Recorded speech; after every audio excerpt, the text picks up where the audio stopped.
Hello, everybody, and welcome to episode 4 of the Titanforge podcast. My name is Dratnos. Joining me this week, as always, is my lovely co-host, Tettles. Good afternoon, gamers. It's me, Tettles.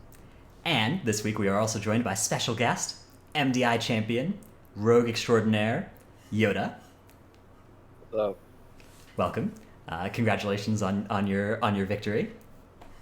You? So you're back in the U.S. after your journey to Sydney. How was your MDI experience? How was everything there? It was good. Winning's good.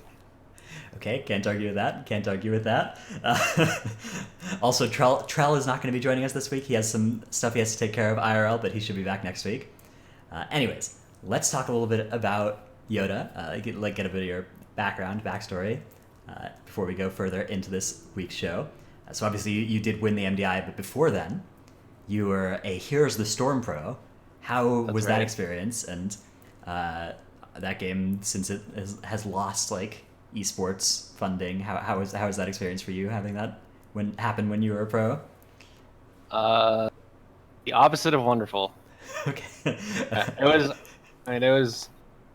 Yeah, I think everyone that was the Heroes of Storm pro just basically was really devastated when it happened. Yeah. I also quit my job to be Heroes of the Storm pro, and then 3 months later they said no more pro Heroes of the Storm. So yeah. Okay, pretty rough. You did manage to land on your feet in another Blizzard game, which is pretty fortunate. I think that one of the Method EU people also was a Heroes of the Storm pro, right? Zalia. Zalia, yeah.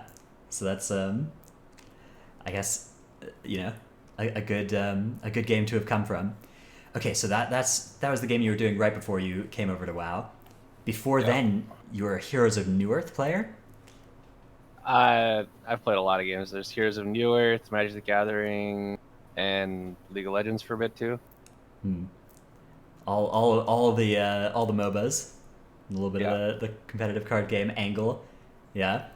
Okay, I have here on the introduction also Guild Killer.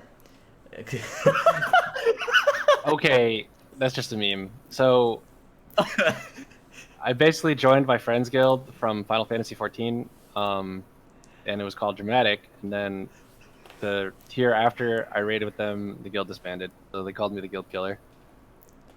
Okay, so this is only like a happened once thing and it became a meme, or is there a history? Does this keep happening?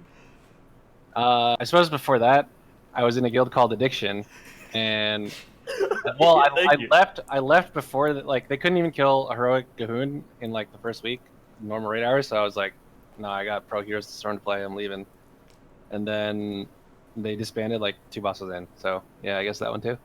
Okay, yeah. So that one you killed by leaving. The other one you killed by staying in. It's yeah. It was definitely my fault that both of them died. I'm the guild killer. Watch out, Vision. Yeah. Vision being where you play now. Are you raiding with them? Is that the plan? Whenever you're not in the MDI? Yeah. That is very, very cool. So this week we are going to talk about the MDI. We're going to talk about the process of qualifying for it, the process of the cups, coming up with your routes, coming up with the consistent strategies that worked in the dungeons reliably. We'll talk about how practice was. And kind of the experience that you had playing in the MDI the whole way through, everything behind the scenes. We'll talk about your run to winning the tournament and the matches along the way. And then we're also going to discuss Beguiling and some other changes that are coming in 8.2 titles. I can see just whenever anybody says that word, you get a little tickled because you just know it could be pronounced anyway. But yeah, we'll discuss Beguiling. We'll discuss the controversy over the affix and how to pronounce it. We'll discuss the other dungeon changes that we know about coming in 8.2, and some potential changes in the metagame. And we'll discuss maybe how we would predict Beguiling will play in in MDI settings too, because obviously we have an MDI professional here, so it would be foolish of us to not make use of that in this segment. And then we'll finish out with some questions and answers. Any questions that show up in chat at any time, we'll be picking up the good ones and putting them in a list, and then get to them at the end of the show. But first, we are going to talk about the MDI. So I guess kind of beginning from the beginning, what was the process where you went from not being on Method NA to being on Method NA? Honestly, JV just sent me a message on VNet and he said, "Do you have a team?" And I said, "No." And then he said, "He actually did." He actually didn't say anything after that. And then, like a week later, I was invited to a Discord group, and actually at that time we still didn't know about Shaq's status. So there's 4 of us in Shaq, and I was like, "Okay, I wonder when they're gonna announce the 5th player." And then, like a week after that, they were like, "Oh yeah, it's Shaq, by the way." So yeah. That's during that week between when you got messaged and when you got invited to the Discord, did you think that JB was just like scouting, just like getting a list of like which players were on which teams? Yeah, that's what I thought. That must have been a nice invite to wake up to, yeah. Okay, so then how did you go from that to like, playing with the team and like figuring out your practice schedule, like, and deciding that you were gonna, go as hard as everybody did? Was that kind of just implied, like? That was pretty much just implied as soon as we all joined. So you're just gonna go as hard as humanly possible. Yep. In terms of like the responsibilities that were spread across the team, obviously you played Outlaw Rogue every single like broadcast match of the MDI that you were in, right? Yeah. So what was like the distribution of jobs between the team, like, making routes, doing boss strategies, figuring out what comps to play, who kind of took charge of each of those different aspects of MDI planning? For the comps, it was pretty much just like, are we gonna play 2 rogues and a monk, or 1 rogue, 1 monk, and a DK? After week 1, that's all it was pretty much. Yeah, that's. I guess it wasn't particularly challenging of a job, given the state of the metagame. How do you feel about that? How do you feel about kind of the lack of diversity that we saw in the MDI? Is that something that bothers you, or are you not too worried about it? I mean, people are always gonna play what's best. I mean, it'd be cool if it wasn't double rogue, like most of the time, but if it was just like rogue, 1 class and then another class, whatever. Yeah, I don't know. It would kind of add some more skill onto the team if there were like 10 viable comps, figuring out which one to play instead of 2 that were very similar. I think it's rough because like it is a speed run against the game as opposed to it is a speed run against like the other team to some degree. Like you're kind of comparing time, so you're actually just going to be looking to pick the best strategy for every single dungeon, and that's generally going to be the same strategy dungeon in and dungeon out, just because of class balance, though, right? Yep. Yeah, I don't know. I feel like there have been like obviously the past MDIs we were worse than we are now, like as a collective. So the increased diversity you saw back then, like maybe there would be less of that if it were run again today on the same patch. But I think it's fair to say that like there could be a state of the game where there were more teams that like played different comps than this time. Like this time there were basically just like, okay, there were a couple teams that played Mistweaver and it looks pretty clearly like that was wrong. There were a couple teams that played Mage a couple times and those also like looked kind of pretty wrong looking back at it. So I mean, did it look wrong because their strategy was wrong, or did it look wrong because they lost? Like you can always speak in hindsight, like why was it wrong? Well, they both lost and none of the teams that won did it, so like yeah, fair. I guess that's fair point. Right. I think there were a couple times where we saw a mage doing something we thought was pretty good. We said, so for someone to have to do that, we'd have to we'd have to spend a lot of time invested to learn the new strategy and also figure out like what's the best way to play the mage. And we had a limited time. Like once the MDI Cup started rolling, we had pretty limited time, so we decided it wasn't worth it. Just for like, let's say we do a mage and the optimal mage strategy is like 10 seconds faster. We'll gain more by practicing just running our strat over and over than like trying to learn a mage. So I think the limited time had a bit more to do with it too. Right.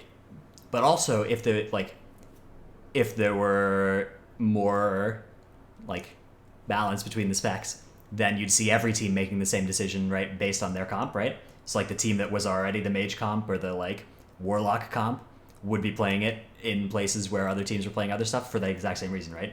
Because they didn't because it would be better for them to just keep practicing their comp and not slotting something else in. So that would be cool, maybe. Yeah. Okay, so that the comp decision really wasn't too much to it there. You just had to figure out if you wanted that Death Knight. How about like coming up with routes? I don't know. Method and A came out with some pretty awesome, pretty spicy stuff compared to everybody else. There was the nice answer Shakib gave when he was interviewed on stage there about like how he decided to play Horde, or how you guys decided to play Horde on Siege, where it was just like, okay, we looked at the alliance pathing in MDT and we were like, we're not going to do this. How accurate is that for your decision to play Horde in Siege? That's pretty much it. We looked at the MDT and we were like, okay, so they don't get like 12 free count from Raider or I don't gutters from gutters. Yeah. They actually have to kill them manually, and then also there's an Iron Tide Raider right next to the first boss that you can't kill or that you can't skip, and then also you have to wait like 10 seconds after you kill the third before you can walk through the gate. So we were like, okay, that's not where Shadow Meld. We're going Horde, and that was it. And it seemed to work out well for you. It's a decision that was not made by many of the other teams in there, but you ended up winning on all your sieges, including in the grand finals against Method EU, where you managed to defeat them in 3-0 at the grand finals. How was that? Like, what were you guys expecting going into that grand finals, and how did it feel to go 3-0 there? We honestly thought we were gonna get 3-0'd. Like, okay, so we you beat were not Abra, surprised and we by were the like, okay. outcome. Yeah, you were surprised by the direction. Okay, so yeah, we beat Abra, and we were like, okay, we did what we came here, really to do. Now it's the bonus round, and then we played against Method EU, and I guess we won. But I think our siege run was pretty good, not our best, but it was up there. And then when we won, we were like, okay, maybe they just had a small hiccup. And then our King's Rest was actually the cleanest run I think I've ever seen from King's Rest. We had a total of like 1 million HP total healing, including Sanguine and healing total throughout the entire dungeon. Jeez. And then like in the hallway, in like the infamous hallway between the second boss and the third boss, there was like 40k Sanguine healing total. There was more healing like from the totem than the Sanguine. So yeah, I'm really proud of the team. And then in Shrine, I think they had a snapping bug where we had a trick to where like we only snap in the beginning and then we like unsnap the mob so this doesn't happen to us. But basically they snapped a mob, and then it started both evading and casting Mending Rain. Oh so no! For anyone that's ever actually like done like an MDI route or like just a hard Shrine route in general, if Mending Rain ever resolves, like your run's over, or your run's gonna be extremely slow. So basically, the mob was uninterruptible and casting Mending Rain, so they could just watch it happen. And you can actually see on stream they're all just staring at the mob, like attacking it, trying to stop it, and then it finishes casting Mending Rain, and the MDI is over. Yeah, that's the one where you snap them up to the brazier, and then you need to jump down so that they snap back down to you. Yeah. Yeah. And then when they jumped down, it didn't snap back. Brutal. Yeah, I've seen the snapping in that dungeon behave kind of weirdly sometimes. Like sometimes you just like are midair and they'll snap to you in midair and then start evading up there. It's definitely a map where you kind of live by the snaps and you die by the snaps. Pretty much. Yeah, which I guess is fair if you're making a bug like that part of your strategy. When the bug comes back to bite you, it's kind of par for like it's kind of what you signed up for, but definitely a shame to see it end that way. Still, I mean, fantastic performances from you, especially that King's Rest. Really, rose to the occasion, won the grand finals here, and that means you're going to show up at BlizzCon as well, which is going to be something we're looking forward to seeing. Method EU and Method NA both earning their way to that tournament, so that'll be fun. Okay, so I guess one specific thing that we have to talk to you about is obviously you come from this kind of background of esports in different games. How is the World of Warcraft esports like tournament LAN scene? How are the pressures of that and everything compared to your experience in other games? Was it pretty similar, or was there anything new? Honestly, the LAN thing is pretty much the same. Okay. Well, also it's like the same company that did MDI and Heroes Esports, so I guess they just copied each other, and the experience was almost exactly the same. The only difference is like, you're playing against the environment, not against players, so you don't have to schedule practice with other teams. You just do it. That's an angle I hadn't considered. Yeah. How about like the amount of practice you spent practicing WoW? Was that comparable to the amount of time per day that you'd be spending playing HOTS back when you were playing that professionally? Okay, so it's a bit lower to play WoW because when you're playing HOTS, you can like queue up solo rank, which unfortunately doesn't exist for Mythic Dungeons and WoW. So yeah, basically anytime we weren't practicing it for HOTS, we would just like go queue up if we're not doing anything else, and then for Okay, WoW, so you WoW, can't really do that. you need the like overlap of all 5 people's schedules, whereas in HOTS you got that 5 time, but then you also got any extra time that you had that somebody else wasn't available to solo queue. Yeah, like there's some things you can do for WoW, like I personally would look at MDT a bunch. I'm sure everyone else did too. Or if there's like something I want to practice, like in Total, you can like solo a side of cannons with Rogue, but it's like very specific how you have to do it. So I'd go practice that or something. But you know, there's a limited amount of stuff you can do. Okay. Is there no like? Is there almost like no correlation between live keys at all? Because like, isn't solo queue like way different than even like a competitive scene for HOTS and for other MOBAs and stuff like that? But would that almost be similar to like live pushing, or do you think it's just like Yeah, so? it's about the same. But even for live pushing, you still need to get a group. Okay. Right. Yeah. Yeah. Well, I took your meeting to be like while we were in Australia, True. and then Yeah. while we're in Australia, you can't really do live keys with American people because the schedules are so weird. Okay, so we brought up this idea of solo queue. Do you actually? One thing that has been discussed is the idea of Mythic Plus solo queue, where you'd like have an MMR, you'd queue into a group, and like you just if you time the key, your MMR would go up, and if you didn't, it would go down. Would you be in favor of like that system being something they experimented with and seeing that enter the thing, or do you think that it is a good thing that you like form a group and? Oh, I'd much prefer if there was a solo queue. This game would be awesome. Okay. Even more awesome than it is. Awesome. Yeah, I think it would also be interesting to see. Yeah. I think everyone wants that. The only concern, I guess, would be like, first of all, I can't see it being that hard to implement, but maybe it's too hard to implement. And also, I don't know how many people would actually be able to like do high, quote unquote, high MMR dungeons. Yeah, it would be there would be some logistical problems like how it would work. Like I guess maybe you'd get like seeded based on based on the highest key you've done with a group or something. That would give you a starting MMR, and then you'd get queued in with people that have done similar keys. I don't know. It would be interesting because is it going to be completely agnostic to the composition? Like, could you just end up with 3 ranged, and like be in a spot where you have a really hard time executing a normal strategy, or would it like fill like so that there's always a melee or 2 melee or something, like treating those as separate roles, and then I mean, like what if you get people who don't speak English or don't have microphones? Yeah, like, so sometimes, well, but like that's the nature of solo queue in League as well, right? Or in any game that has solo queue, is that like the amount of communication you do with your team kind of changes from match to match. But you're right, it would maybe force kind of like a meta strategy. Like, okay, we already see that there's kind of a common route for each dungeon that like a pug will do by default-ish, but there's a little bit of variance. But maybe if there was solo queue, we would start seeing like a third-party resource where it's just like, okay, this is the route that gets done on this this dungeon, and like if you do something other than this, like, you're griefing. Dungeon tools or something. Yeah. So I guess maybe you'd have like you could like share and agree on a route with your group beforehand. But I imagine the way it would work in solo queue is you'd all kind of queue in, nobody would say anything, and then you'd start pulling, and somebody would expect something different than what somebody pulled, and it would be a huge disaster, and everybody would start flaming each other. Well, that's like just the nature of kicks and like layering CC and everything too with WoW. I think in like a small group, if you don't say anything and something doesn't go as you expect, then you're as much as fault as everyone. Yeah, that's fair. That's fair. And maybe if we saw solo queue, like, I mean, if solo queue, if part of what it tested was your ability to like communicate with a new group in a quick way, maybe that would be that's a fine skill to test. Like maybe we're not looking at it correctly. Maybe we're not correctly seeing that that's actually something that would be fair to test. But I imagine it would be pretty frustrating a lot of the time when you do end up in a group like that, especially like, obviously you'd want there to be penalties for leaving. So like you end up in a group that feels hopeless like that, and you also feel like you can't leave. So I don't know, but it would be nice. It would be nice to have the ability to like just press a button and play, and that is a cool thing that other games that do have a solo queue do have that WoW doesn't.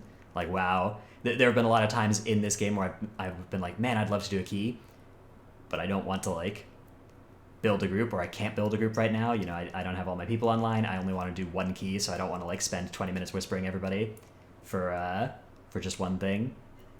I don't want to like apply to random groups in the group finder.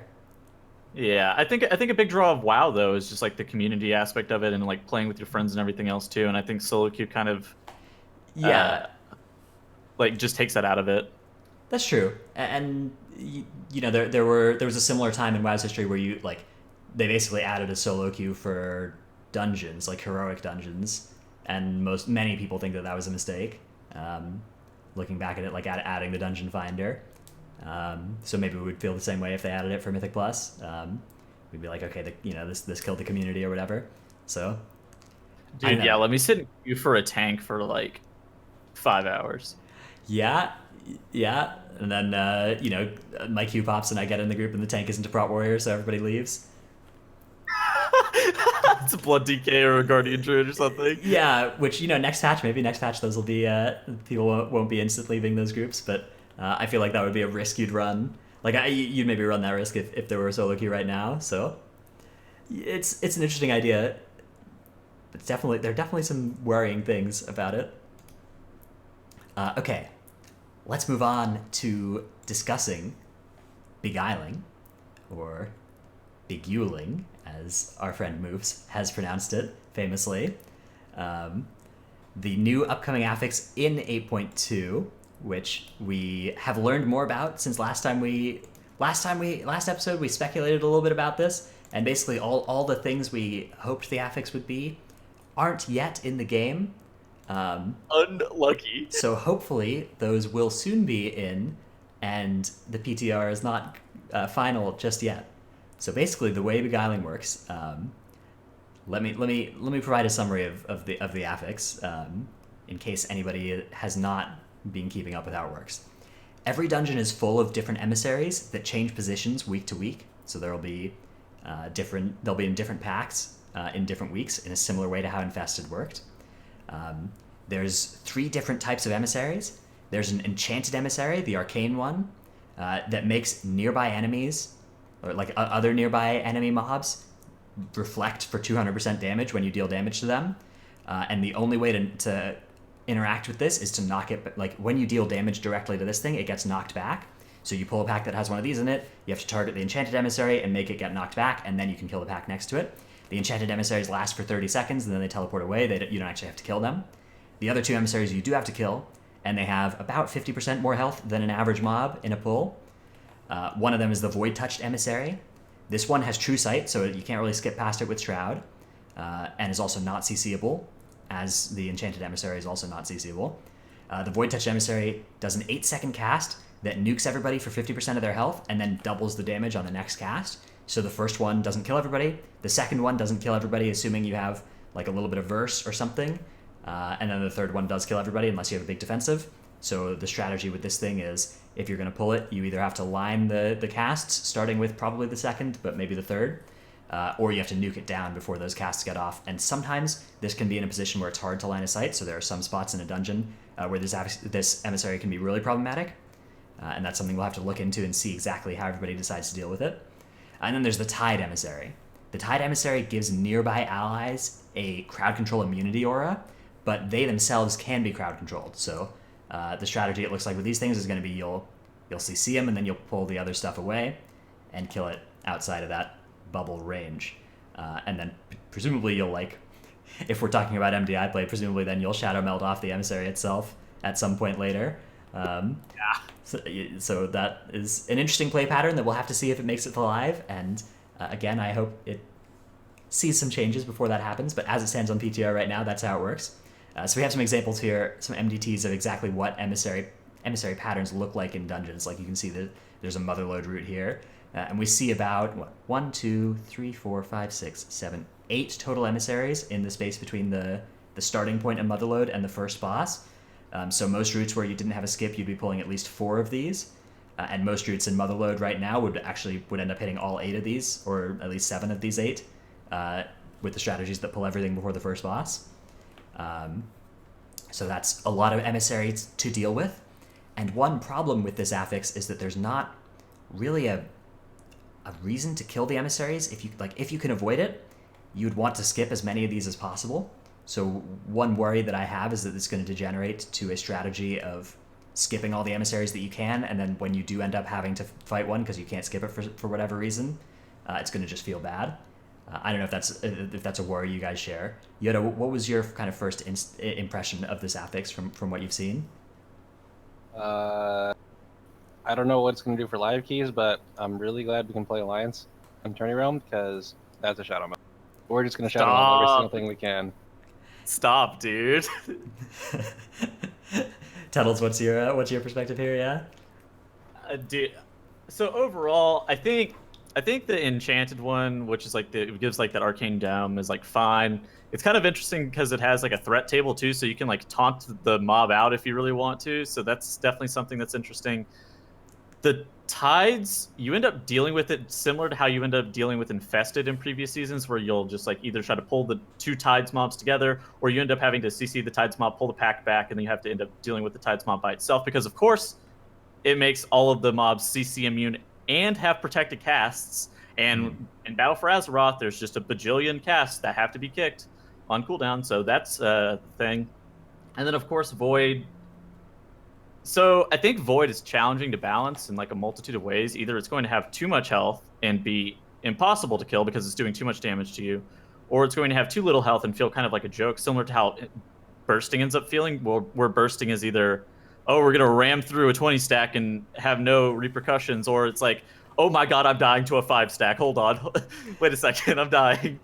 It's so hard, and it's nice that the Void emissaries, there's about 2 per dungeon, so that's kind of nice. But as it currently stands, you have to avoid them at all costs, and like you said, they don't really give any added benefit, which is like the major drawback of them. Yeah, so the tides are like the most common emissaries, then the arcane ones, then the void ones, from what we've seen so far, which means since the tides are the ones that you can CC, like maybe you'll CC a bunch of tides and then kill them all at once or something if you're playing Horde on live.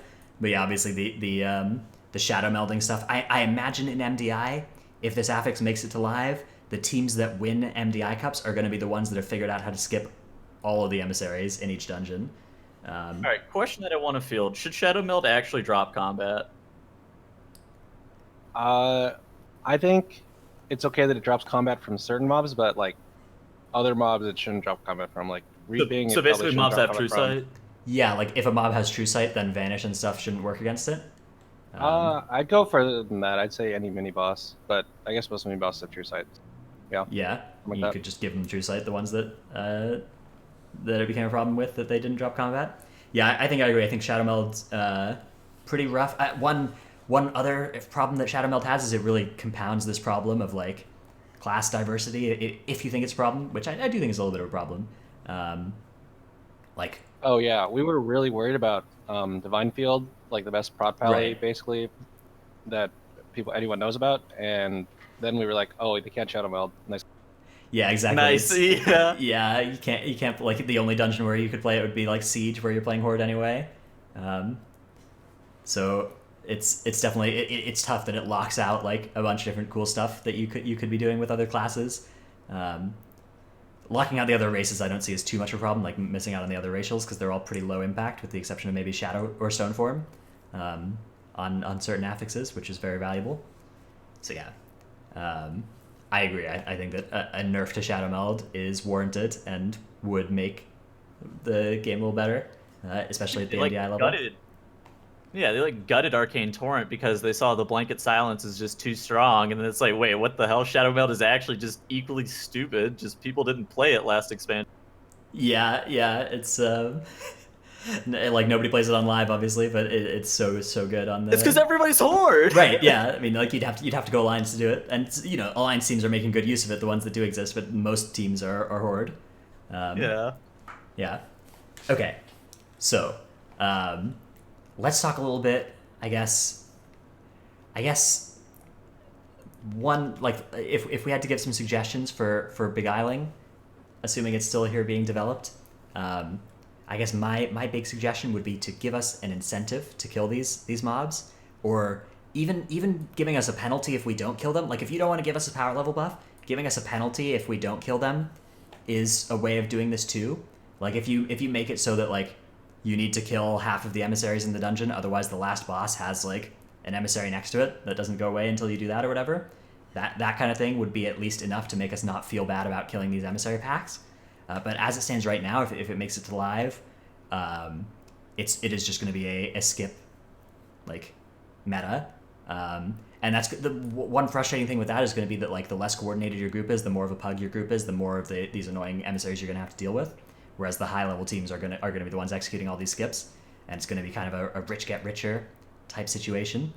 Yeah, and like your chat is saying right now, dude, penalties in Mythic Plus just feel so bad. We already have 3 affixes that lug down the dungeon just a ton. Reaping is only okay because there's like some psychological component where it feels good to do big damage. It's not like it's actually like super great for the game or anything.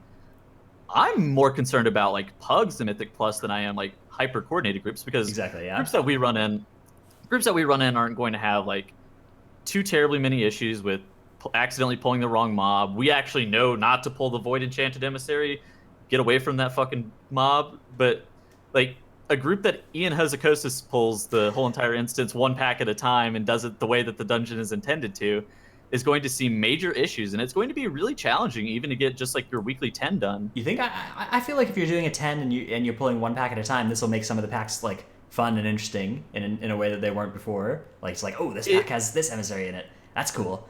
And like so it gives it a breath of fresh air in a sense of like that it's week to week, right? You're gonna see something new every single week, but at the same time, there's definitely a better way of doing it. It can be week to week, like that's fine as long as it doesn't make you want to claw your eyeballs out because you have a Void Emissary and the Dervish pack. Like, what do you do with that, dude? Like, what? Yeah, so it kind of speaks to the like an affix that was potentially designed by people who aren't doing dungeons where the hardest pulls in the dungeon are at lethal level. Like for us right now, when we do a key, it's like, okay, there are some pulls in the dungeon that the highest level key we can do is how high can we get before this pull just kills us, right? And the Dervish pull is an example of that. So when you see like a Void Touched Emissary in that Dervish pull, it really suggests that the affix is being made and balanced around groups that don't play that way, right? And then also groups that might just do 1 dungeon per week, whereas we, like, these kind of like weekly rotation things are probably really fun if you only do 1 dungeon per week, because it gives you this variability, and like each week is like, oh, this is new. But for those of us that instead do 20 dungeons a week on a slow week or whatever, we instead get this problem where it's like, okay, this pattern is just played this way, and like it actually restricts choice instead of expanding choice, because there's basically only one good way to pull. Like if you're looking at these MDTs that are on the screen right now, there's basically only one way to pull most of these. Like most of these routes, it's going to be you're going to pull the same packs every time you step into this dungeon with this pattern. It also overly punishes coordinated groups. Like, dude, if it's going to punish coordinated groups in the way that it currently is, I feel so bad for pugs that have to deal with all of that. Like, you think I saw people complaining in the feedback thread about the Arcane Emissary. The Arcane Emissary is definitely the easiest to deal with if you know what you're doing. Mm-hmm. But like people were complaining about how that is by far the hardest one, because you have to have somebody knocking it back the entire time, or like taunting it out of the pack, or just moving it around. And it's like, yeah, well, you think the Arcane one's hard? Yeah, try go pull the Tides, and then you get the Tide cast and Shrine of the Storm, and you heal your Mended Rapids cast, and you heal the whole entire pack. Like, there's literally no recovering from some of this stuff. Yeah, well, I mean, the Tides in the Arcane one, like, at least you deal with them pretty easily. I'm worried about the Void one personally, but yeah, I don't know, like, pugs is an interesting thing, because like there's 2 different kind of flavors of pugs, right? Like there's the like plus 17 pug that's like trying to time a key that you normally need to be in a coordinated group to do, and I think that is going to be an endangered species with Beguiling, yeah. But like the plus 10 pugs, the ones that are just doing their weekly 10 and pulling 1 pack at a time, I think the affix is probably pretty fine for those kind of groups. I don't know. I don't have enough testing experience or experience knowing how that kind of group works, but I feel like that, like the way the affix looks, it looks like it was designed for that type of group, because these 3, the only way to make Void equally hard as the other 2 is to be in that kind of group, I think. Like that would make these 3 relatively balanced with each other. Yeah. Okay, so that's Beguiling. YoDa, do you have any final words you'd like to impart on Beguiling? Anything about how you're dealing with it in the MDI besides just shadow meld it? Any thoughts about that there? Is there really a Void Touched Emissary in the Dervish pack in Temple? Because there was, dude. Right, that's a closed key on Fortified Weeks now. Yep, it was at the in the 2 pack up at the top there, not in the 3 pack. So yeah, personally, I don't mind like if a certain affix makes if all the keys are like 2 levels lower, then who really cares, right? You're just competing like your competition's doing 2 key levels lower too, it doesn't really matter. If it makes it so like you can now only do like a 13 temple where you could do like a 17 freehold, then I think that's a big problem and they should fix that. Yeah, I mean, the week-to-week variance between the same dungeon is going to be just astronomical too, because you have week-to-week variance in where the emissaries end up being. You have week-to-week variance in terms of like the affixes that you end up getting too, and it's like, okay, well, this is just a lot now. So some weeks you're going to do I guess we're talking about live. It's some weeks you're just gonna have like the most neutral thing for one dungeon, and have just the next is just going to be like the world's worst, and it's going to be impossibly unfun to do. I think from my perspective, I don't know about how other people end up feeling. Like Mythic Plus was like created with replayability in mind, so that makes me want to think that they're going to kind of try to stick to that as opposed to the 1 key a week philosophy of like this doesn't need to be fixed because they should only be doing 1 key a week. But I guess we will see. Yeah, I'm hopeful that there are, again, pretty much all we need for this to be good is, okay, be careful with putting like void emissaries in dervish packs. So watch out for that. That's the kind of thing that actually does usually get changed a couple weeks into the affix. Like, remember the bad teaming pulls at the start of this expansion pack? Those were pretty much fixed after the first teaming week. So that's one aspect of it that needs to get changed, and then just a reward. Like, give us even enemy forces, okay? Even if you just give us mob count at a ratio that's appropriate for the amount of health that these emissaries have, that would be enough to make it not awful. But as it stands right now, like, they're worth 0 count, so you just start looking at these pulls and you're like, okay, this one is just strictly better to pull than this one. All I have to do is figure out how to not pull this one and pull this one instead, and do that. And then yeah. As a point of reference, the Tide Emissary has the same health as like a Thug in Motherload. Mm-hmm. Which is more health than the average mob. Yeah. Yeah, pretty beefy. Okay, so that's Beguiling. We also have some changes to some of our favorite dungeons. In fact, our favorite dungeons are the ones being targeted here because they're our favorite dungeons, because they're a little too easy. So we have changes to Ataldazar, Freehold, and Toldagor, among others. Ataldazar, some very, very serious buffs to Priestess Alunza. We see Gilded Claws damage bonus doubling, and its duration being reduced. That's the one that's dispellable by like a Demon Hunter or a Purge, so we'll have to see that. That might become more important. The duration going down to 6 seconds as well maybe means that it's going to be something where you need a tank defensive every time for it. Corrupted Gold's damage is going up by about 600%. Corrupted Gold is a dispel, or it is the balls that you need to dodge. So if you get hit by one of those, it's going to be pretty lethal now. Molten Gold is the dispel that needs to get dispelled. That one is getting its damage increased by more than 600%. So that dispel is going to need to be instant. And then the big one here is Tainted Blood's damage is being increased by 700%. And that one... Why that? That's the one where you step into a pool and you take a little bit of damage. Yeah. So that's going to be huge healer CDs and defensives needed during the Tainted Blood. I personally don't have a huge problem with this. I think that Priestess Alunza was a fight that was too easy and was not really a boss fight. So buffing the numbers until it is a hard boss fight is interesting. I think that Tainted Blood is a cool angle for it because the way it works right now, like, there's really no gameplay to Tainted Blood, but if you make it do a lot of damage, then maybe we're going to have a strategy where, like, okay, these two people get in as soon as you can for the Tainted Blood, because there's a huge range where you can actually step in Tainted Blood. So, like, okay, these two people are going to get in immediately, and then we'll stagger it, right, so that you don't actually have all 5 people taking the huge damage at once, except for during the actual transfusion. Like, a couple people take the blood right before the transfusion, and a couple people have it so that their buff falls off right after the transfusion. So that'll actually be... I'm okay with these changes. I know, Tettles, though, you're a little bit spooked by them. I wanted to hear what YoDa ends up thinking about these before I field my opinion on this. So I do think the boss is way too easy right now. Like, currently the prevailing strategy is, like, if you can, pull trash with her, unless the trash will kill you. So pull trash with her, unless, like, bolstering, obviously, right? And then you focus the trash. You don't even touch the boss. And then you wait for the boss to, like, basically just do 3 cycles, and she'll kill herself in those 3 cycles. So, like, not only are you only focusing trash and not the boss, you're also, like, leaving early in the boss fight to go, like, do something else while, like, the rest of your group stays around and just, like, stays engaged with the boss and doesn't even care if they attack. Yeah, because the boss transfuses itself for 25% of its max health every time. So, like, if you want to actually... just have to 25% of the boss's health in like a minute and a half. And So, there's no upside for doing extra because like even if you push 50% of the boss's health, like you're only going to save a couple seconds because it was about to cast its third transfusion anyway.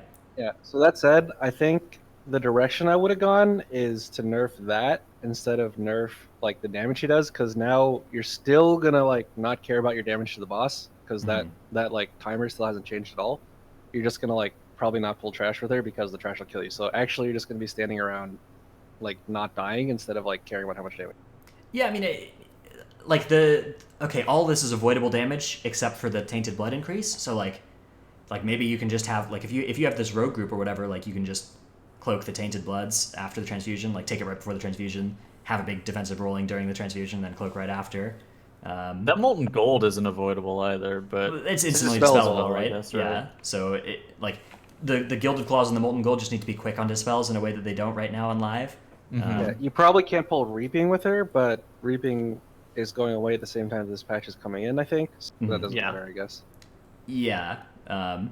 So I think that this is like a pretty okay set of changes. I agree that like maybe making some way where like the transfusion is like a damage taken increase on her instead of just flat damage done to her would be a way to at least make it so you have to keep focusing the boss. But I'm not against these changes. I think this is going to make the bot like this boss was such an outlier in the easy direction. Okay. Yeah, I mean, good. so my personal opinion on it is I don't even actually think the ads should be CCable. I think you should have to be forced to kill them every single time. And like if you kill every single ad before it even reaches like a pool of blood, then you get like a big bonus. But as we're seeing it right now, that boss kills itself in a minute 30 for like really no repercussion. There's no real issues with that boss. The boss is just entirely too easy. I think this way that they're fielding changing the boss is fine though. I mean, I do understand why it is like this because Priestess Saloons is entirely too easy. I would agree with that. Okay, other changes to Atal Dazar. Dazari Colossus. This is a mob that you may have seen. Was it Learn to Fly pull in a cup? 40k pulled 40k pulled Dazari Colossi in a cup. Wow, that actually is kind of fun to say, Dazari Colossi. The change to this mob is that Gathered Souls no longer grants healing on an ally death, and the damage bonus per stack reduced to 10%, was 25%. Now, it's okay if you don't know what Gathered Souls does on Dazari Colossus, because chances are you haven't pulled this mob ever. The way it did work is that it used to be that if you killed any other enemy near the Dazari Colossus, it would full heal with this Gathered Soul effect, and then get a 25% stacking damage increase. So it was basically impossible to pull these unless you were subbing them down, because they have a lot more health than the things near them as well, so you needed to put a bunch of priority damage into that Colossus. Whereas with this change, now it's actually going to be very feasible to pull the Colossi, and I expect that you'll go that way some of the time. Actually, back at the start of the expansion, I used to go left in Atal Dazar. Back before I knew it was wrong, we would just go left and kill the Colossi. That was when we were like pushing for Rum first 15 in time. Atal Dazar was one of our best dungeons, and our route was going left, and it worked out pretty well. Yeah, I think Divine and those guys from Excel went left in like the world first 15 or whatever that they did. Yeah, it was. I mean, that was back before we figured out all the shroud stuff on the other side, and yeah. Okay, YoDa, do you think that the Colossi are going to be something that we pull now with this huge nerf to Gathered Souls? So I think it's something that Horde might pull, but as Alliance, so the two reasons you'd go left are one, you don't want to fight the honor guards on the other side because those guys are not fun, and the other reason is that there's emissaries on the other side. So as Horde, your options are you basically just like have to fight wherever the emissaries point you. But as Alliance, you probably just take the free count on the other side and then shadow mail the rest off into the boss room. Right. So you as Horde, you'd go this way because it's the better of two bad options. But as Alliance, you don't have to deal with the bad on the other side. Because you can meld them. Okay. We also have Reanimated Honor Guard changes on the other side. Rending Maul's periodic damage going down by 23%. So this is the tank bleed that Reanimated Honor Guards do, getting a 25% nerf. I think that the Honor Guards were a bit of an outlier in terms of how hard they were to deal with also, so a little bit of a nerf there seems warranted. And this is going to reduce how much you have to kite them as the tank, which is a good thing, I think. They're still going to do a ton of AoE damage with their bursty AoE thing that I've forgotten the name of. So that's another one that this is a pretty small change, but I think a welcome one. Yeah, I think it's the wrong spell though. I think they should have nerfed Rotting Decay. Because Yeah, the tank dot doesn't really matter because you get one stack is like that barely does any damage, and you can just avoid the second stack and just have a rogue like parry or a demon hunter blade dance the next one, or a dwarf uses the dwarf thing, stun form on it. So whereas like Rotting Decay actually makes you basically have to fight it alone or with like one other mob, or your whole group's gonna die. Or maybe reaping. Yeah. Yeah. Okay.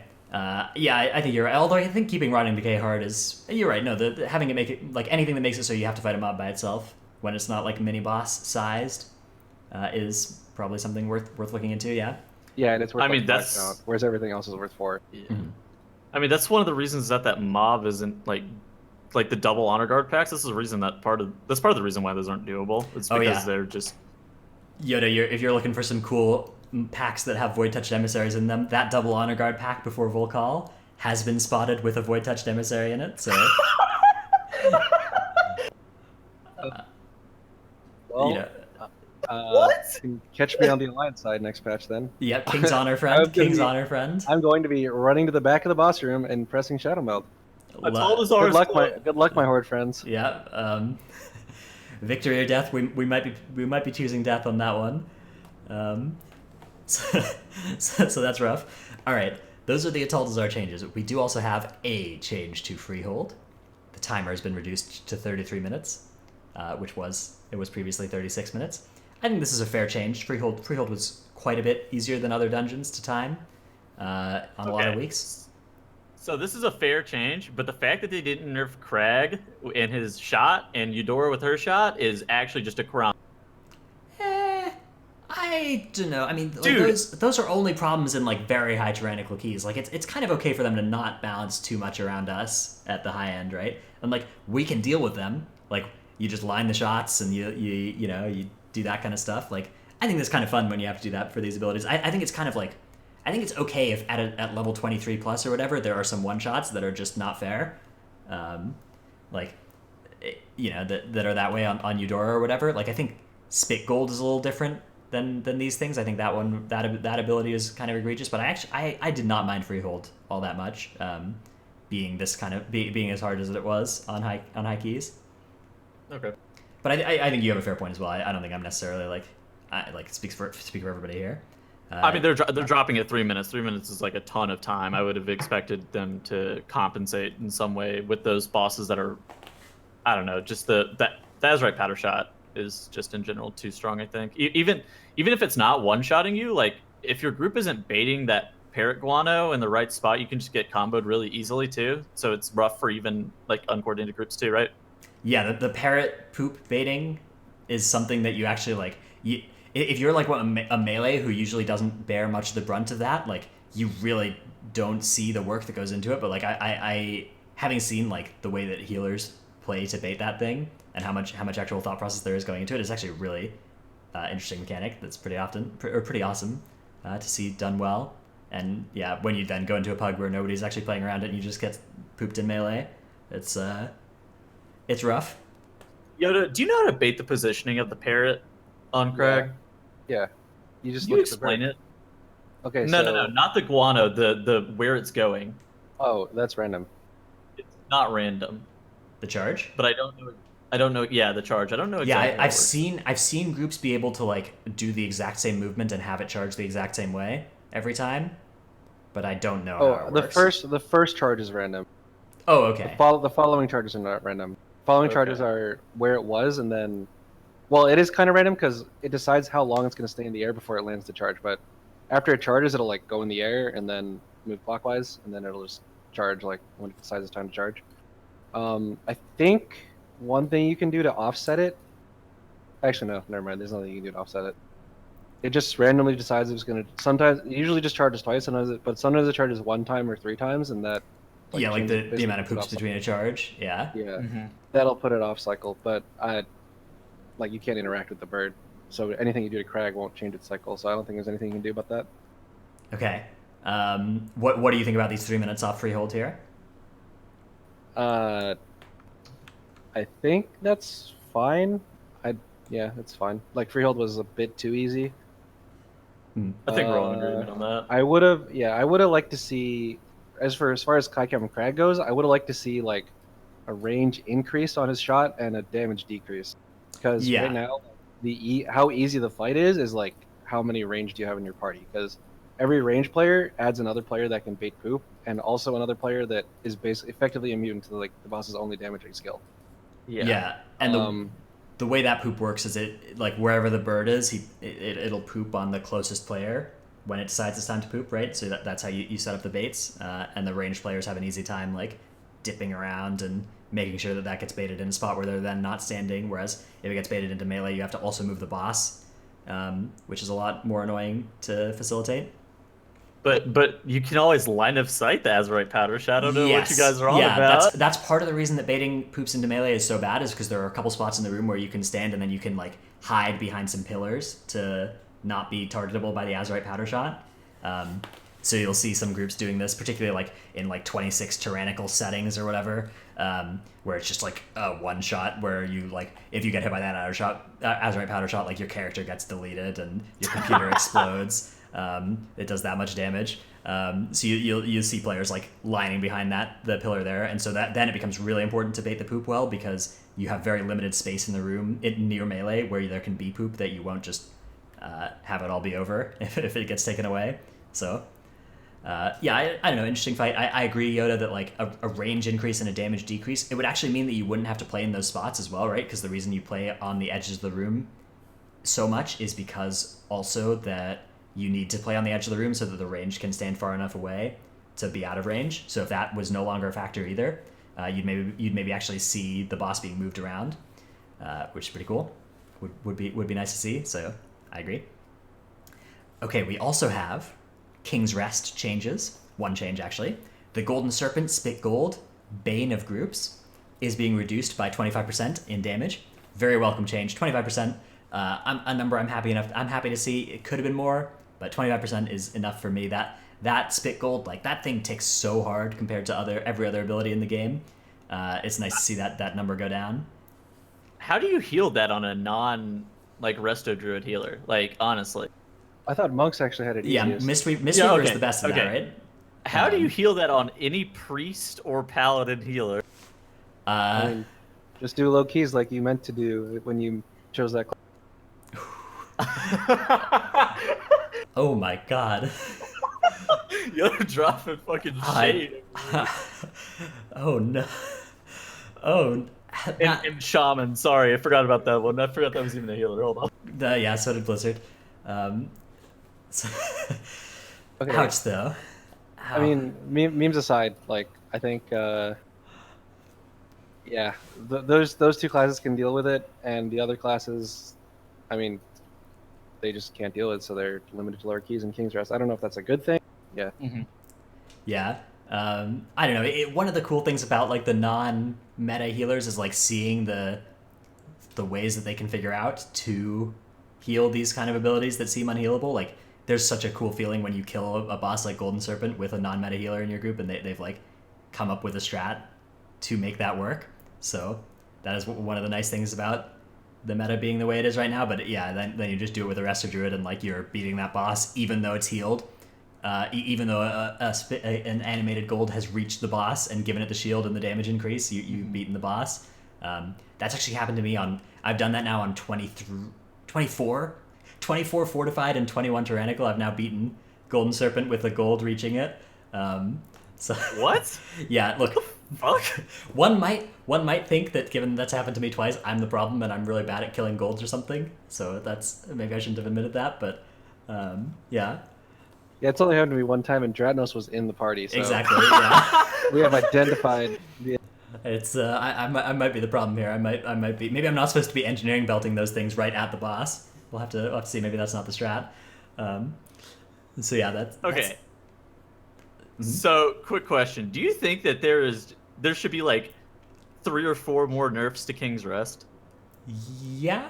I think that even with this change, King's Rest is looking to be a dungeon where, okay, yesterday we did a 23 King's Rest and a 26 Toldagor, and the 26 Toldagor is like world record best run ever, and the 23 King's Rest was not, although it was close, it was second best.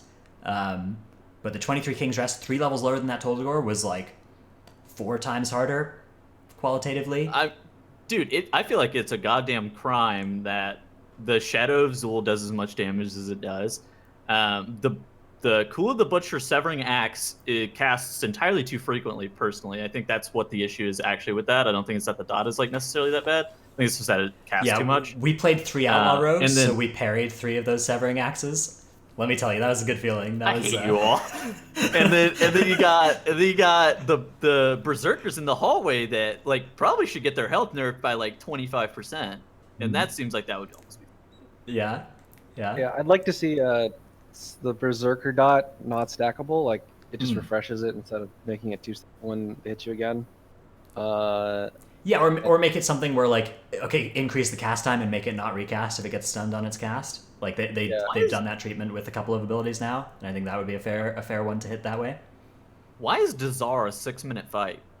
Like that's another one that I'm just like so confused on. Dazar and Council are both just so long. I believe that both of them scale that way because the dungeon was created at level 120 base, because it's like it only unlocks at level 120. So I think that the base scaling that everything gets on Mythic 0 is actually a little higher, and that that problem gets amplified as you increase Mythic Plus level because of the exponential scaling. So I think that's part of the reason that we see King's Rest being so hard, is because everything is kind of like off of a slightly higher base because it was created for level 120. That's just my theory, though. Yeah, I think specifically the council could stand to lose some health too. Because like maybe like a last boss in a dungeon you could see as being like some epic encounter where you have to do like some crazy stuff and survive some hard stuff. But like the council, it's like it's not even the last boss, and it probably takes longer than the last boss, especially if you get multiple totem phases. Yeah, dude, Dazar is like 6 minutes, and Council can literally be like 7. Yeah, like 7.5, like some shit like that. It's like it's getting close to one of those bosses you can lust on pull and at the end. It's a raid boss, dude. Yeah, it's getting pretty raid bossy. It's actually so much longer than most raid bosses. That's actually insane to think about. You can at least potion it 4 times, which is pretty nice. That's a nice amount of potions to be able to drink. Yeah, only if you're a meta class or an alliance player, though. Yeah, because you can, between the spawns of the bosses, there's one thing people don't necessarily know about is you can actually, like, if you vanish or meld or whatever to drop combat, you can then pot again, and it won't, like, as long as there's not an active boss up, even though you're in boss combat, it will go on, like, you'll get to pot. So it also drops the bleed from the Severing Axe off you too. Yeah, because that drops combat when you're out of, like, when the boss fight's over, and it basically tricks you into tricks the game into thinking the boss fight's over because there isn't an active boss when you vanish there. So yes, okay, King's Rest, I agree. Hit a little more, like, in order for it to be fair, it would probably need like a 48-minute timer right now or something, and I don't think they want to go that high on the timer. So I think that hitting it with some nerfs throughout the dungeon would in fact be a better way to bring it to equilibrium. Shadow of Zul definitely needs a nerf. Yeah, that guy. Now, we're doing so you talked about us doing a 26 Toldagor and a 23 King's Rest. In this 23 King's Rest, the tank fought him up for 20 seconds and then ran for his life for like more than quadruple. Okay, this is more nerf, than like MDI champion nerf, like the most fearless man I've ever seen. Nerf clap A. He actually stood and fought the boss for 20 seconds, which is like twice as long as any other tank I've ever seen. Yeah, he's just in there, and just 20 seconds after fighting Shadow Zul, he'd had enough. He was gone. He was out of there. Yeah. Compare that with Toldagor. Yeah, compare that with Toldagor, where like the hardest enemy you fight, like, is, like you could fight like cross ignition. Like you could fight like 10 of them at the same time, and it wouldn't be a problem. But in this King's Rest, you have to go to some insane lengths. You have to like literally run away for 3 times the amount of time you're actually fighting it to just survive in a key 3 levels lower. So yeah, that definitely needs a nerf. Yeah. Also, I'm not sure. The one other fun fact about Shadow Zul, it's coded like a raid boss, like the actual Zul raid encounter, which means that it is the only mob in BFA Mythic Plus that can parry or dodge when hit from the front. So that's an important mob to be hitting from behind if you're a melee. I see a lot of people just target dummying that thing from the front, and you're losing damage when you do that. So careful. So yeah, that is King's Rest. There is also a change to the Motherlode. Weapons Tester's Echo Blade damage is reduced by 53%. So if you don't know what a Weapons Tester is, these are some of the mobs after the second boss, before the third boss, And if you're like, wait, why are they changing this mob? I thought the Dude, masterminds yes, were the why? problem. Yeah, this is pretty much a non-functional change by my calculations. Echo Blade was already interrupted. Like, you could already stun the mobs that cast it. The problematic mobs in those pulls are the unCCable masterminds, so I imagine this is not going to really affect rooting all that much. YoDa, though, I know you're actually a fan of pulling like the R&D department in some weeks, in particular on teaming weeks. Actually free, except mechs are just worth, like, for some reason, every mech you pull is worth like a whole pack in count. So you end up not going there on non-teaming, but that section is actually really easy to do, especially with the Death Knight. I do think a lot of the changes they're doing to like mobs that we currently consider irrelevant are due to the emissaries coming. So okay. Like if this thing is unCCable. Yeah, I think maybe emissaries are Blizzard's way of forcing us to do like mobs that they put design effort into that are just currently being completely ignored. Yeah, Motherload does have 3/4 of the dungeon full of those mobs. That's true. That's fair. Yeah. But what are you supposed to do with the refreshment vendor? Yeah, you... Like, dude, like what? Like, okay, I can get it. Like the Echo Blade with the Tide. Okay, that can be kind of cancer. I get that, right? That makes sense.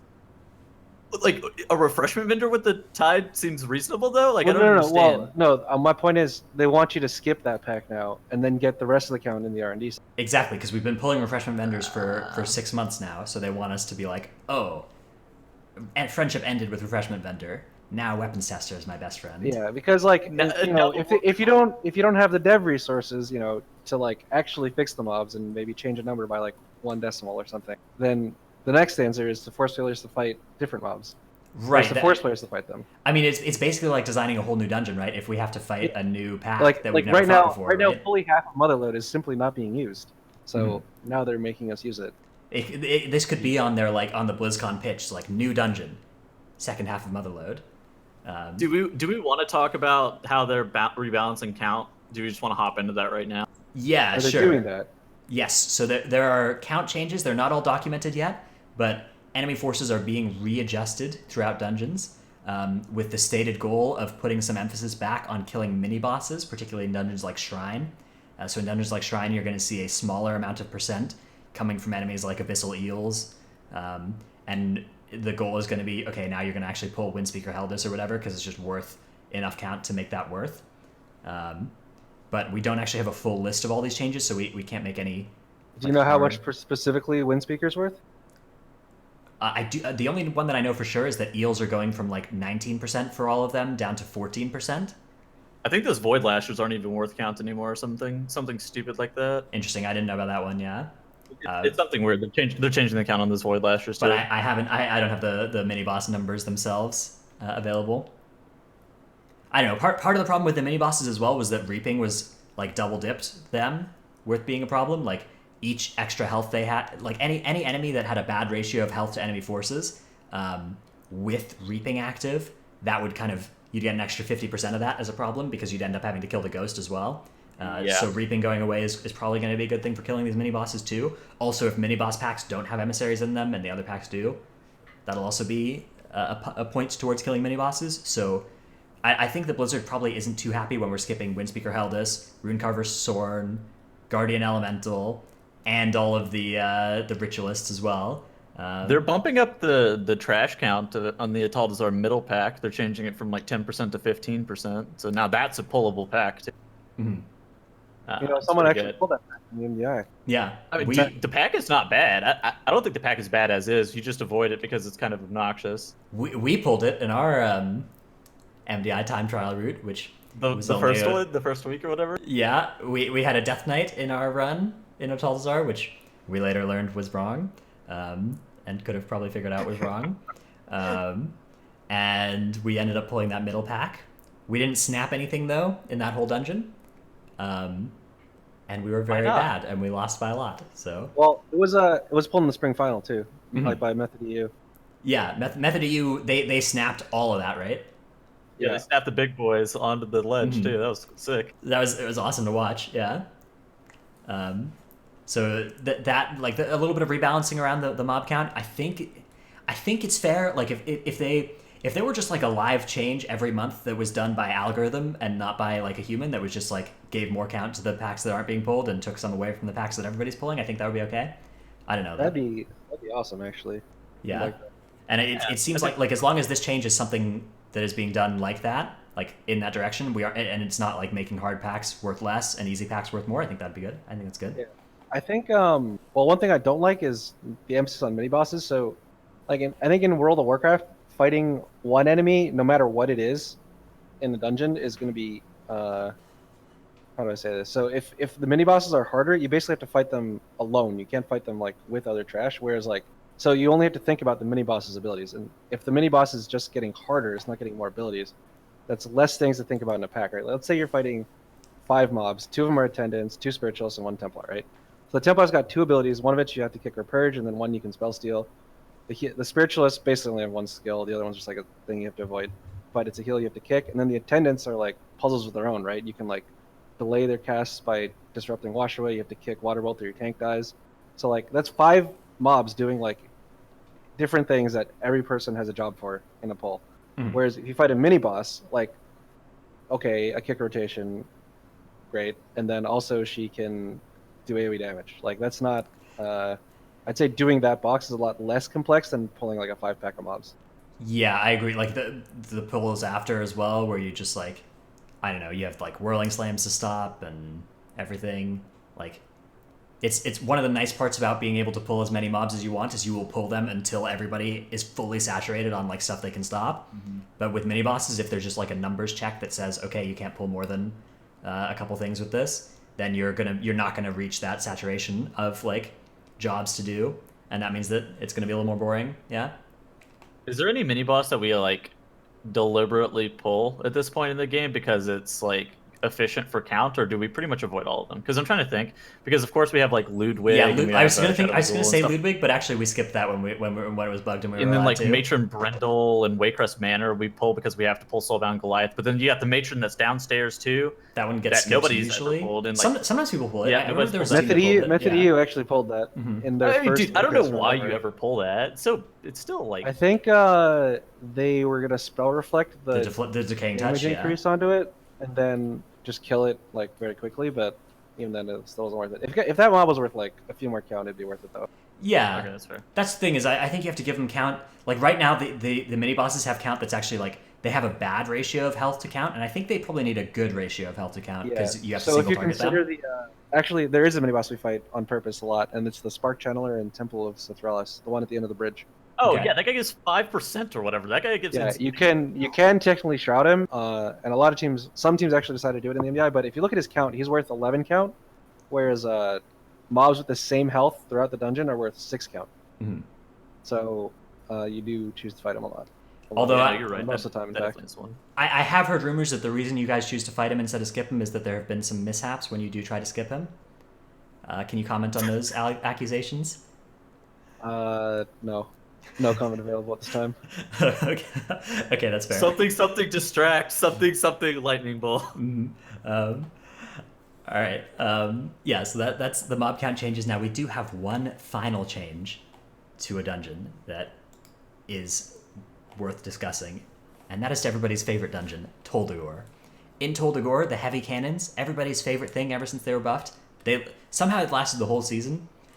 Earlier in this season, I was like in the first week of the season when I was writing my Raider.io weekly route article. I had a Tol Dagor section where I was like, this is completely absurd. It will probably get fixed this week. That cannons can do this much damage. So like, you know, bear in mind that this route might not be accurate later in this week because these cannons are pretty likely to get fixed. And it's survived 4 months since I wrote that. These cannons have lived on live and have made Tol Dagor the best dungeon to do by far. But Truly the bell of the ball. as of patch 8.2, the era is finally going to be over. No king rules forever. Heavy cannons now have an energy bar of 100, and each cannon blast costs 20 energy to use. So each cannon has 5 shots in it. So you get 15 total cannon shots in the whole dungeon, 5 of which are after the third boss, so those ones are much less valuable. YoDa, as an MDI gamer, how impactful do you think this change is going to be at the MDI level? These cannons. I'll have to see. I think it's going to be really bad. Well, so you're still gonna try to do technically 5 shots is like one more than you need to kill everything if they're all stacked up each other. So now what it's gonna come down to is which team can like pull everything and then survive it and stack it on top of like 1 point and then just shoot them all 4 times, and you get 1 miss. Yeah, So, well, will it you be get 2 cannons, right? You have 2 cannons, like you can do 2 big clumps and hit them with all the cannons. Yeah, you right? get 2 bumps. So I don't really like that direction because it's going to create super high risk, in like same reward as now situation where like if you miss 1 shot, now suddenly you have like 20 mobs that are, you know, they're like 20%, but they have like, you know, 20% of their health is like 500k. So that's not feasible to kill like by yourself. So you probably just have to wipe and then like it's over, right? Because you have no more cannons and you have to like kill them manually now. I mean, I speculate that you're gonna end up pulling like pretty much all of the outside with the Sand Queen and just lust like on pull, try to get as much. You're probably gonna Yeah. pull more. The big pull with the crabs at the start is probably going to be back into fashion because Probably gonna be letting out raiders. yeah, And Yeah, that makes sense too.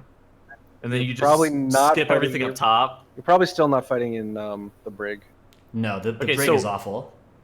So what do you think about Blood Death Knight then for that? Because grouping them Blood up Death Knight'll with be good. mass grip into like a vortex or mass grip into like a mass root or something like that seems like it should be pretty Yeah, solid. I think Blood Death Knight is still a pretty safe choice in that dungeon just because there's not too much to like punish you for playing blood as opposed to like a tankier prop warrior, and tank damage is still not going to be too huge of an issue if like even if you're only getting 40% of your count from cannons now, like if Blood Death Knight facilitates that or lets you even get 10% more than another tank, you probably are making up for your lower damage.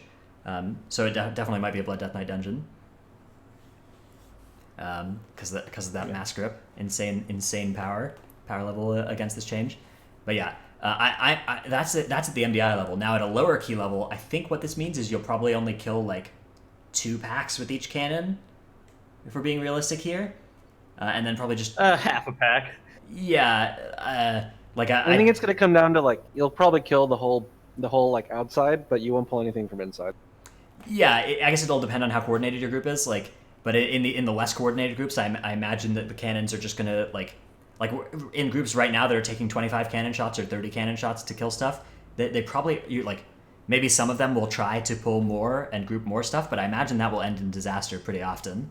So I think and Toltagor's timer is kind of generous enough that you can probably still get by, even if your cannons aren't killing all that much and you're actually having to hard fight more. Yeah. So right now, if you just like plan to only kill like let's say half of what you're doing right now with the cannon, you'll probably still time really high Toltagor keys. But if you attempt a big pull and you fail, like you can't just try again. You're out of cannon shots. It's over. Yeah, it's done. You release, you hearth, you go again. Yeah, You you're go on not killing those 25 mobs or whatever. manually either. You're leaving. That key's going down one key level. So, But yeah, by like for example, like our 26, we had 7 minutes left on the timer when time stopped. So there's a lot of space for extra.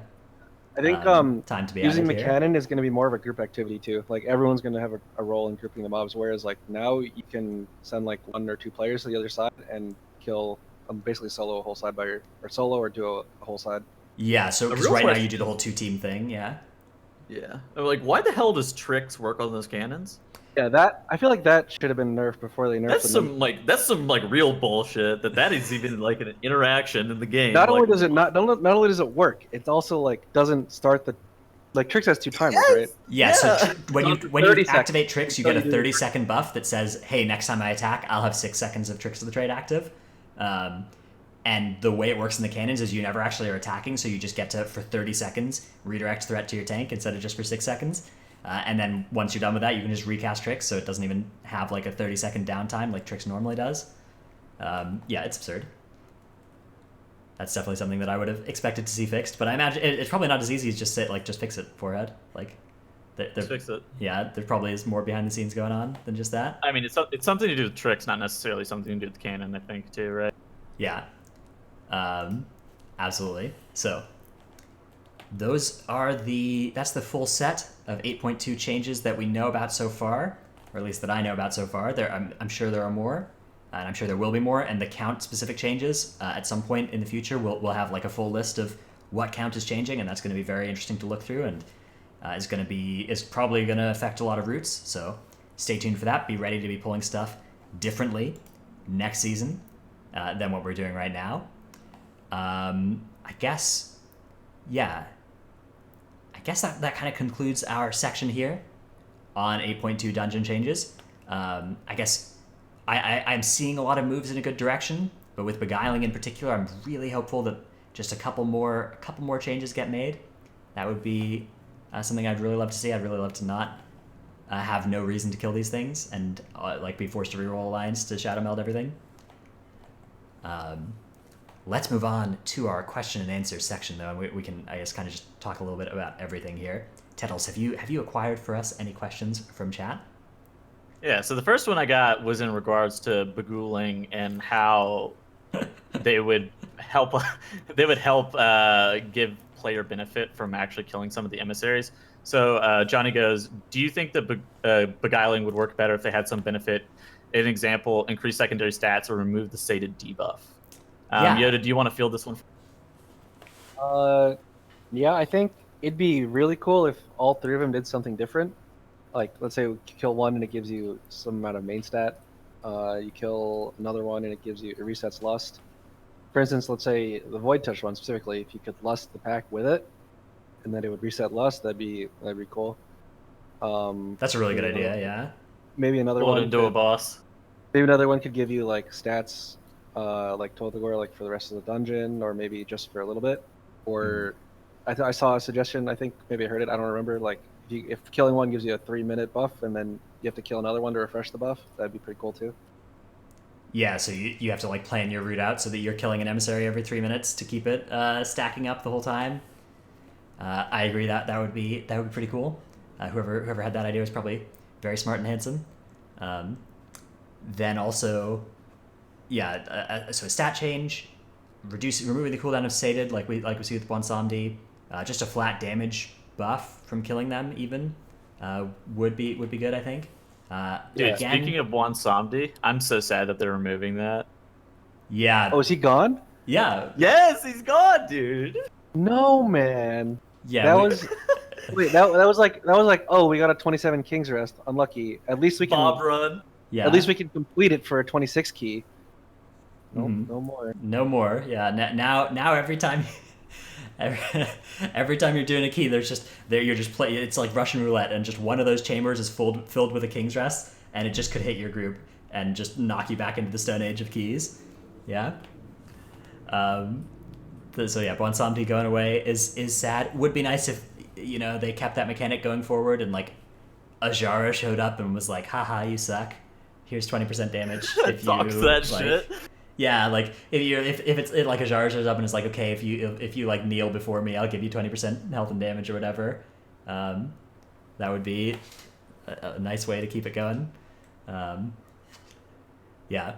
So Bwansamdi going away. I guess Reaping going away overall is kind of a. I hope that they maybe we take this season 3 off for Reaping and then we just put it in the weekly rotation. Like, just throw away one of those other stupid affixes. All of them are worse than Reaping, and just put it in for a couple weeks and bring it back, because like teaming gets rechanged to Reaping. Yeah, that would be cool.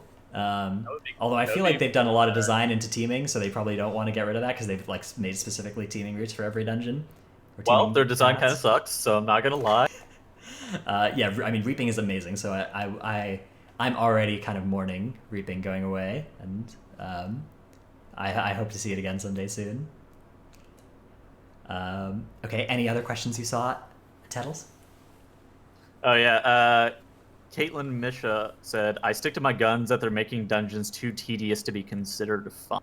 So that is something that we talked about a little bit last week, or the last show, where we were hoping that Beguiling would in general be more of like a bonus and like more like an extracurricular thing, that you get a bonus for pulling it as opposed to it just lugging the dungeon down. And I think whenever we were talking about how much all of the affixes end up slowing down the dungeon in general, that's like one of the major points to me personally on why Infested wasn't exactly that fun either, because it just felt like it was tedious, I guess is the perfect word for it. It felt more tedious than it would feel rewarding, and it feels more depleting and like whenever you end up depleting a key, it feels worse than like the rewards that you get whenever you actually complete the key.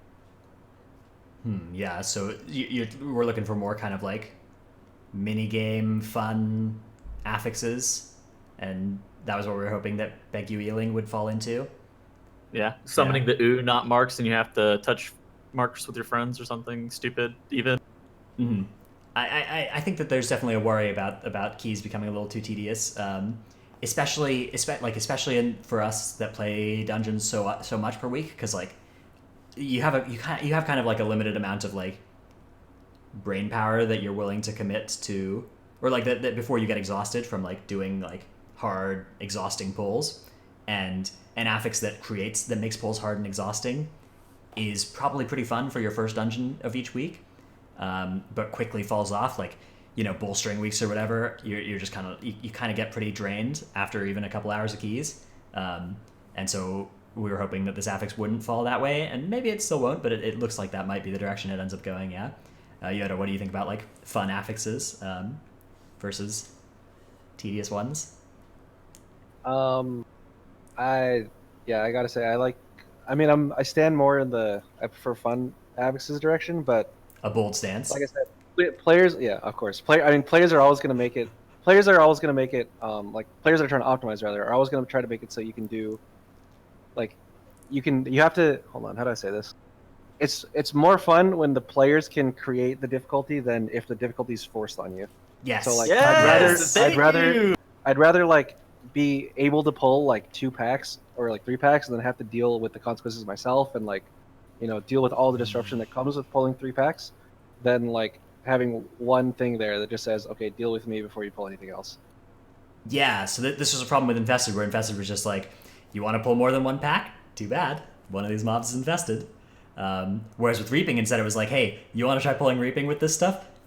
Go ahead, let's see what happens. And that meant that we could try that, and that was awesome. So yeah. Or you just meld it off. Yeah, or just melt it off forehead. Yeah. Okay. Cool. I think that's a very, very well put explanation of the problem. I think that's why I hate explosive too, because it's like, it just becomes so tedious in a way, and it becomes like draining, like you ended up saying, because you have to play so hard to make explosive be okay, and it's like, I don't actually want to try that hard. I actually just want to go and hit the mobs, right? Right. Bring 2 outlaw rogues. What's the problem? That's fair. Yeah. Right, well, only 2. we're slacking on the outlaw rogue department now. We're cutting back. That's fair. Yeah. Yeah.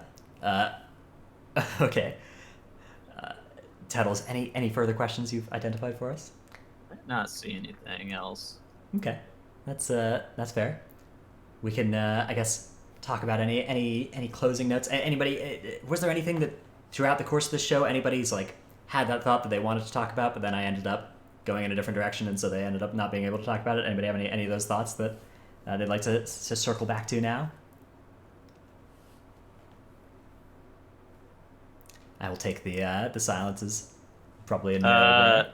There's one that says, how do you think speed dungeoning will be with Beguiling specifically? I think it's going to be so obnoxious that you have to redo your routes like completely from scratch every single week too. Well, it's like one. If it's like Infested, there will be 3 patterns or whatever, and you'll just like have mostly things will stay the same every 3 weeks, like with the exception of things are slightly different on bullstring weeks or whatever. So I think it won't it's be just too like bad. If you don't have method NA levels of practice, then what? You're gonna fail you're gonna fail more dungeons than you did with Reaping, probably. But I don't think that's the end of the world. Personally, don't mind the if 5th, it's 6th, and 7th place teams. Oh, okay. Oh, I mean, if it's Beguiling, right? So I imagine everyone's, you don't need to be like a top MDI contender to figure out how to push your Shadow Meld button. So I imagine we're just going to be like avoiding as many packs as possible, and then, Shadow Melding the ones that we end up having to run through. So I don't think it'll be that big of a difference. All right, never mind. I was mistaken. Yeah, you're just going to avoid it all. I forgot. Yeah, so your concern, Tettles, was that like the difference between the 2 best MDI teams and like the 7th and 8th best ones would be large enough that it wouldn't be interesting to watch? Yeah, pretty much. I mean, Yeah. it was kind of like, I don't know. I think it was kind of like that this season too, a little bit. You saw the top three teams were pretty well defined for West Cup, and then everybody else was kind of they would kind of fiesta one another sometimes. Abracadabra would have some inconsistencies, but overall they were pretty good. But yeah, we saw a lot of fiestas, but by and large, you could easily predict where the teams are going to place just based on seeding. Yeah, it was pretty predictive. Like, okay, there are some games that randomness is pretty high, like where you'd expect the worst team to win like 40% of the time or something. And it looks like the MDI is lower than that. Like the better team is going to win most of the time, and it's like a pretty big upset when the worst team ends up taking home a victory. Um, so yeah, it was a pretty good predictor of how teams would end up finishing. All right. YoDa, what did you guys think about the practice scheduling in general with the 48-hour turnaround? Good question. I like that a lot. I think it added like efficiency with your time as like a factor for how good, I guess, how successful your team is, and I think that's really good. And also like, well, I didn't play last year, right? So Mm-hmm. I heard they literally told you like 2 months or something in It was advance. so bad, dude. It was awful. So people would play like 8 hours a day for 2 months doing the same dungeon. That yeah, I'm glad it's not that for sure. Yeah, would you change anything specifically for the formatting moving forward? Uh, Anything that really jumps out, or not really? I think they could do to release for this cup specifically, not for the spring final, but for the cup specifically. I think they could do to release the information a bit earlier, like maybe that Tuesday. Hmm. But Because do you want it to be active on the TR, or do you want it just released for route planning before? that'd be interesting too. I think maybe release the information but close the TR on Tuesday, and then Mm-hmm. maybe open it up on Wednesday. Uh, Also, I think the time trial, the time trial thing where you can only play like your 3 runs, your 5 runs without practice, and you can only play them like at a certain time, and the tournament realms close like for the rest of the weekend. I didn't really like that, but I heard that's just a logistical thing, and small indie company can only afford one server type deal. So I guess it's Oh kind of no, a reach. I don't know anything about that. Yeah, that's that was definitely an interesting part of it. I don't know. It was kind of nice that you were like you had like basically mandatory break time after you were done with your 15 dungeons that weekend. Um, okay, I see another question here. Any specs that we're hedging bets on being good next season? So I guess let's just pick out a couple specs that are not currently in the meta that we each think might look, exciting for next season. My pick's going to be Fury Warrior. I think Fury Warrior is looking nice with some essences and with the removal of Reaping and the pull sizing getting smaller again. Fury Warrior really suffers right now from the fact that it doesn't cleave onto more than 5 targets. When you hit your Whirlwind, your next stuff is going to hit 5 targets, but it does not hit the 6th target. So with Reaping pulls, that's really, really problematic, and you can't even choose which of the 5 targets you hit, so you may just be hitting the Crab's Risen Soul or whatever that's the least important mob in the pack there, and you're not even hitting the other thing. But with Reaping going away and with the addition of some essences that look really strong for them, I think Fury might end up sneaking its way into some high-end keys. So that's my pick.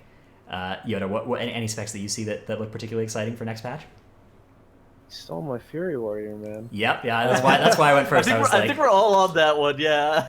Mm-hmm. Say, I think. I mean, are we talking MDI keys or live keys? Because Sure, anything that you have an exciting thing about. Give us both. Give us your prediction. all On right, both. well, so for live keys, you need to actually kill the emissaries. So I guess classes that can do priority damage, like Subtlety Frost Mage Rogue, or Subtlety or Rogue. might be good. But if you don't have to fight Beguiling, then suddenly other classes are, or suddenly like nothing's really changed. I think you probably still want to just play Outlaw and Windwalker, maybe Assassination with some changes, maybe Sub, depending on how good the neck is for them. Mm-hmm. I think more likely we'll see some more tank diversity because Prot Warriors are going to still be like the front runner in terms of mitigating physical damage, but in terms of dealing damage, I think they're being brought into line. So maybe you can see like maybe on like non-alliance keys you could play like a Prot Paladin or something.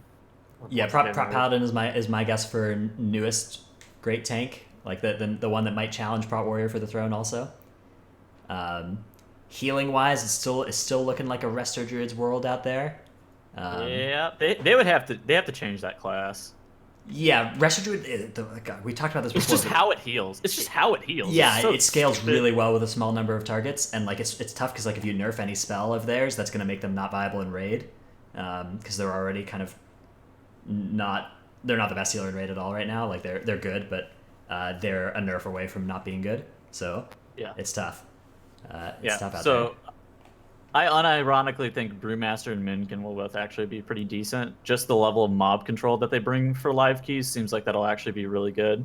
Obviously, like Druid and Monk have like by far the most. Druid, Monk, and Rogue have like by far the most mob control in general. Just with how you end up setting up packs, setting up CC, and just making sure that the mobs are controlled for prolonged periods of time. So I think those 3 classes will be pretty important. I think I'm on the Fury Warrior hype train. That class looks like that's going to do a lot of damage. So I think that's going to be good. If you don't have a Moonkin, you'll probably be playing Frost Mage, though, in that range spot. I think we're going to see a shift from live keys being just like triple melee to like a 2 melee 1 ranged like setup, though, now. Yeah, especially and God. with the stronger casters, you probably are going to see Demon Hunter too. Yeah. For the cast, right? Demon Hunter. You Havoc Demon Hunter, to be clear. Yeah, so it would probably not be not the other one. We don't speak of the other one here. Yes. So it'd be like what? Like maybe it would either be like Fury Warrior Rogue and then either Druid or Mage, or you forget. Yeah. Rogue, Hunter. Rogue it'd be Demon the season Hunter. 1 top. Yeah, It's Rogue. probably, I would guess Rogue Demon Hunter caster of the week, and then or Rogue Fury is what I would guess, and then your Rogue tank Fury. Windwalker. Yeah. Whatever.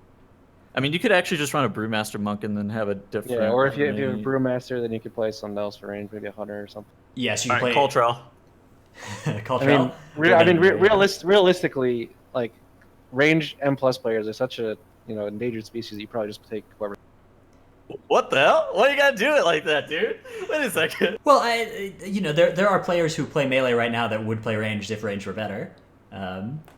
Like there's kind of an equilibrium. Like this is one thing that we were talking about. Like when we were talking about why the meta being the way it is isn't a huge problem, is because among high end players, like it's not like all of the high end mages right now or the high end like warlocks are in trouble. They're just playing a different spec right now. The people that would prefer to play warlock are just playing rogue or whatever in the MDI if they're in the very high end. So like we're always going to play whatever's good, and we're just going to I compared us to a liquid. Like we kind of fit whatever container we're in always. So it's not like I think that ranged will be resurgent as soon as ranged is good again, and there will be a bunch of players who will happily be rerolling ranged. Dratnos, we all know you're a dirty rogue player whose class is going to be forever fodom because of its stupid amount of utility. I literally just 3 rerolled the DPS shaman specs. on in raid. Dude, okay, as if rogue is not going to be fodom for the rest of eternity in Mythic Plus. That class is dumb. So I actually recently was able to compare firsthand the difference between Outlaw Rogue and Windwalker. So first of all, Windwalker Monk, if you use Karma for damage, they have 1 defensive button on a 1.5-minute cooldown, whereas Rogues have Feint on a 15, and then Cloak and Repost, or whatever, Evasion, both make you immune to a type of damage, and they're on 2 minutes. So like that by itself is already like way more. Like if you just had Cloak and Evasion, no other buttons, you'd already be tankier than Windwalker. Mm-hmm. So then you add to that, they have extra range, Crimson Vial, Cheat Death, Feint, Vanish, and then, lest we forget, and Vanish, and Tricks of the Trade. 6 things. That's 6 more buttons than they needed to already be tankier. I mean, I guess in the same vein, Windwalker Monk has ROP, right? Yeah, Ring of Peace is something you could maybe count. If you're counting tricks, you can count Ring of Peace, I think. That's true, I guess. But yeah, it's amazing actually how just how many buttons you have. Especially given that you don't even have to press Cheat Death. Like just by virtue of having Cheat Death, you're gonna get saved by it. I mean, you got bullshit like Between the Eyes Gouge. You got a Sap. You got Blind. Shroud. It's like, what the fuck is all this? Yeah, Blind. Like, yeah. That class is so dumb, dude. Mm-hmm. It's a good class. I'm glad it's good. I hope it stays good. I'm happy to keep playing it, but if it's not good, I'll play whatever's good. I do think it's better if like the classes that are good are classes that can do more. Yeah, that's not true. Just the classes that like so let's say you can do all that and you're not the best class. That means your numbers are like horrendously low. or another class is like ridiculously overpowered in terms of numbers. So you just pull a bunch and hope it dies quickly, basically, and don't disrupt it much. Is what would end up happening, I think. Yeah, because like I mean, the fact that Rogue has all these buttons, it means it's an interesting and hard class to play, right? Yeah.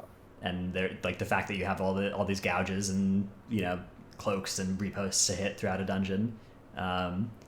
If you have to pick a class to be overpowered, it should be the one that's fun to play and not just the I press my DPS rotation class and don't have any defensives. I think that's a great point. Okay, I believe that is going to do it for us this week. Thanks so much for joining us, YoDa. It's been a pleasure. Congratulations again on your win. Thanks, Yay! And everybody who wants to find you, you do stream on Twitch, yeah? Where is that? Yeah. Where could they find you? Twitch.tv/YoDaTV. YoDa TV. You can find him doing some keys from time to time. So big. I would absolutely recommend everybody listening and watching this check out that channel, throw him a follow, watch some keys over there. Thanks again to Tettles joining me as always this week, and thanks to our friend Trell, who's not with us this week, but will be back with us again next week. And thanks to all of you for watching. We'll see you in the next one. Bye.